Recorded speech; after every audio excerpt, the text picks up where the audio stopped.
সমজিলা যিটো কাৰ্যালয় বকো সমজিলা কাৰ্যালয়ত এটা আছে ইউএন 4জন বিজেপিৰ কাৰ্যকৰ্তাই ভোট চুৰি কাৰ্য সম্পন্ন কৰি আছিল। তেওঁলোকে বকো সমজিলা কাৰ্যালয়ত কামৰূপ জিলাৰ বকো সমজিলা কাৰ্যালয়ত খুব গোপনে কাৰ্যালয়ৰ ভিতৰত সোমাই কাৰ্যালয়ৰ দুৱাৰ খুলি কাৰ্যালয়ৰ ভিতৰত সোমাই বকো সমজিলা অৰ্থাৎ এটা ডিচিৰ অফিচত এজন ডিচিৰ অফিচত সোমাই তেওঁলোকে ডিচি অফিচৰ কম্পিউটাৰ খুলি অবৈধভাৱে বিজেপিৰ কাৰ্যকৰ্তাসকলে নেতাসকলে ভোট চুৰি কাৰ্য সম্পন্ন কৰি আছিল। সেই কথা তাৰ স্থানীয় মানুহে গম পায়। স্থানীয় মানুহে আমাকো খবৰ দিছিলে আৰু সাংবাদিকসকলকো খবৰ দিছিলে। সাংবাদিকসকলে যেতিয়া গৈছিলে ঠিক 8:30 ৰাতি 8:30 22 জানুৱাৰী তাৰিখৰ দিনা সাংবাদিকসকলে গৈ ভিতৰত দেখিছিলে যে 4জন মানুহে ভোট চুৰি কাৰ্য সমাপন কৰি আছিলে। তেওঁলোক হ'ল প্ৰহ্লাদ বিশ্বাস, তেওঁ general secretary south Kamrup district BJP আৰু তেখেত নিজে চমৰীয়া ব্লকৰ জিলা পৰিষদৰ সদস্য। দ্বিতীয়তে Shri Mrinmoy Boro, secretary south Kamrup district BJP. তৃতীয়তে Budheswar Rabha, general secretary south Kamrup district ST Morcha BJP আৰু চতুৰ্থতে মৃদুল তালুকদাৰ হ'ল ৰাজু মেছ নামৰ যিজন এইবাৰ বকো অঞ্চলৰ যিজন প্ৰাৰ্থিত প্ৰত্যাশী, সেই ৰাজু মেছ নামৰ নন্দিনী গেছ এজেঞ্চিৰ মালিকৰ তেওঁ কম্পিউটাৰত কাম কৰা মানুহ আৰু তেওঁ হ'ল ৰাজু মেছ হ'ল ভাইচ প্ৰেচিডেণ্ট ST মৰ্চা আছাম প্ৰদেশ বিজেপি। গতিকে এই 4জনে কি কৰিছিলে, তেওঁলোকে ভোট চুৰি কাৰ্য সমাপন কৰি আছিলে। তেওঁলোকে অফিচৰ কম্পিউটাৰটো খুলিছিলে, খুলি লৈ সেইটো কেনেকৈ পাছৱৰ্ড পাইছিলে তেওঁলোকে জানে। তাৰপিছত এই যিটো ভোটাৰ তালিকাৰ সংশোধনীৰ যিটো কাম ফৰ্ম 7ৰ কামটো তেওঁলোকে কৰি থকা আমি ভিডিঅ'ত প্ৰত্যক্ষ কৰিছোঁ। ফৰ্ম 7ৰ কামটো কম্পিউটাৰত কৰি আছিলে আৰু বহুত প্ৰিণ্ট আউট উলিয়াই ফৰ্ম 7ৰ প্ৰিণ্ট আউট উলিয়াই হাতেৰে কামবিলাক কৰি থকা আমি দেখিবলৈ পাইছোঁ। আমাৰ যিটো ভিজুৱেল ইয়াত দাখিল কৰিছোঁ, 3টা ভিজুৱেল দাখিল কৰিছোঁ, সেই 3টা ভিজুৱেলত এই গোটেই কাহিনীবিলাক একদম জল পটপট হৈ আছে। সেইকাৰণে এই 4জন মানুহ প্ৰহ্লাদ বিশ্বাস, মৃন্ময় বড়ো, বুদ্ধেশ্বৰ ৰাভা আৰু মৃদুল তালুকদাৰ, এই 4জন আৰু লগতে এই গোটেই কাৰবাৰটোত সহায় কৰি দিছে বকো উপজিলা যিজন আয়ুক্ত প্ৰিয়াংশু ভৰদ্বাজ আৰু কামৰূপ জিলাৰ গ্ৰাম্যৰ যিজন ৰুৰেল বুলি নকয় আৰু কামৰূপ জিলা বুলিয়ে কয়, কামৰূপ জিলাৰ যিজন আয়ুক্ত দেৱকুমাৰ মিশ্ৰ, তেওঁৰ ওপৰতো এই এজাহাৰ দাখিল কৰা হৈছে।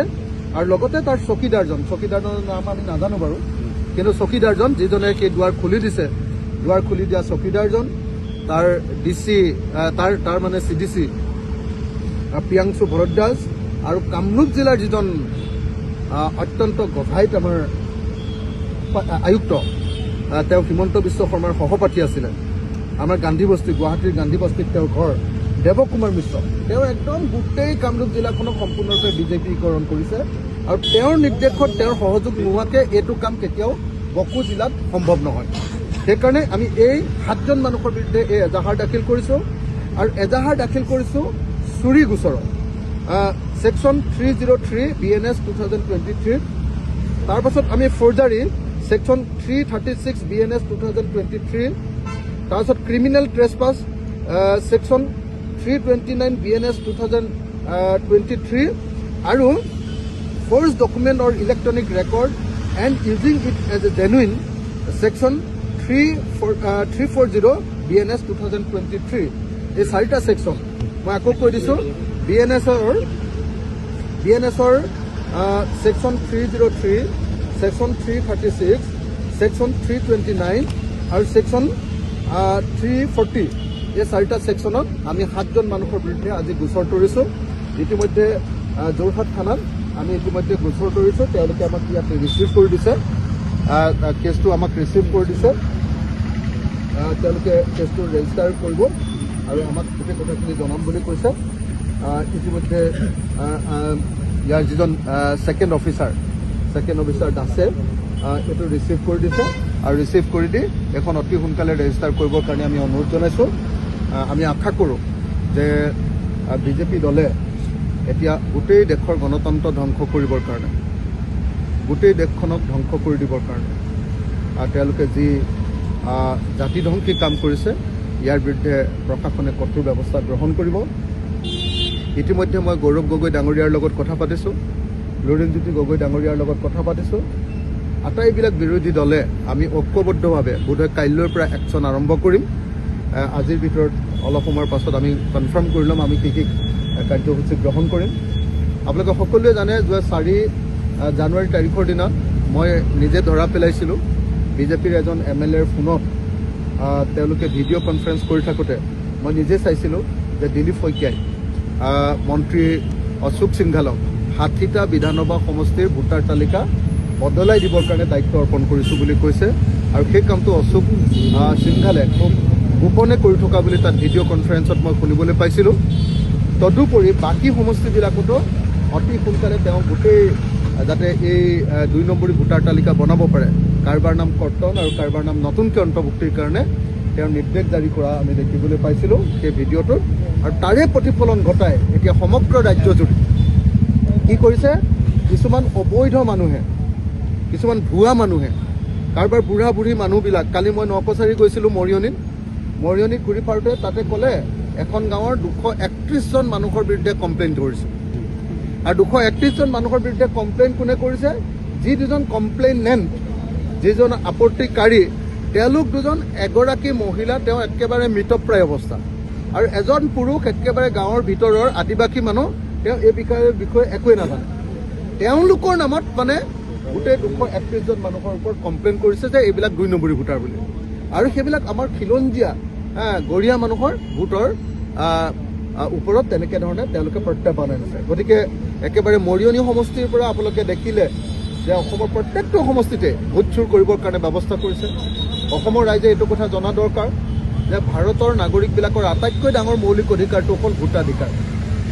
এতিয়া যদি 2026 চনত বিজেপিয়ে ভোট জিকিবৰ কাৰণে অসমৰ নাগৰিকৰ ভোটাধিকাৰটোকে নাইকিয়া কৰি দিয়ে, হাজাৰ হাজাৰ লাখ লাখ মানুহৰ ভোটাধিকাৰ নাইকিয়া কৰি দিয়ে, তেতিয়াহ'লে এই গণতন্ত্ৰৰ কোনো অৰ্থ নাই। আৰু এনেকৈ 2026 চনত ভোট চুৰ কৰি বিজেপিয়ে যে এনেকৈ হিমন্ত বিশ্ব শৰ্মাই যে জয়ী হ'বৰ কাৰণে চেষ্টা কৰিছে, তাৰ বিৰুদ্ধে আজিৰ পৰা আমি একশ্যন আৰম্ভ কৰিলোঁ। আজি প্ৰথমখন FIR আমি যোৰহাটত দাখিল কৰিলোঁ। কাইলৈৰ পৰা আমি যৌথভাৱে বিৰোধী দলবিলাকে আমাৰ কাৰ্যসূচী আৰম্ভ কৰিম। কালি আপোনালোকে এটা প্ৰেছ মিট দিছিলে আৰু প্ৰেছ মিট দি আপোনালোকে আহ্বান জনাইছিলে যে 31 জানুৱাৰীত চিট শ্বেয়াৰিং হ'ব লাগে আৰু সেইটো আপোনালোকে প্ৰেছ মিটত কালি ক'লে আৰু প্ৰত্যেক ক'লে যে 31 জানুৱাৰীত এতিয়াও হ'ব বুলি কোনো কংগ্ৰেছৰ ফালৰ পৰা কোৱা হোৱা নাই, মানে নস্বাত কৰিলে আপোনালোকে। মানে মই একচুৱেলি বাৰু প্ৰদ্যুৎ বৰদলৈ কি কৈছে সেইটো কথা মই নাজানো। আমাৰ দলৰ তৰফৰ পৰা 31 জানুৱাৰীৰ ভিতৰত হ'লে ভাল বুলি কোৱা বুলি মই জানো যে 31 জানুৱাৰীৰ ভিতৰত সোনকালে কৈ গ'লে আমাৰ মানে কামবিলাক কৰিবলৈ ভাল হয়।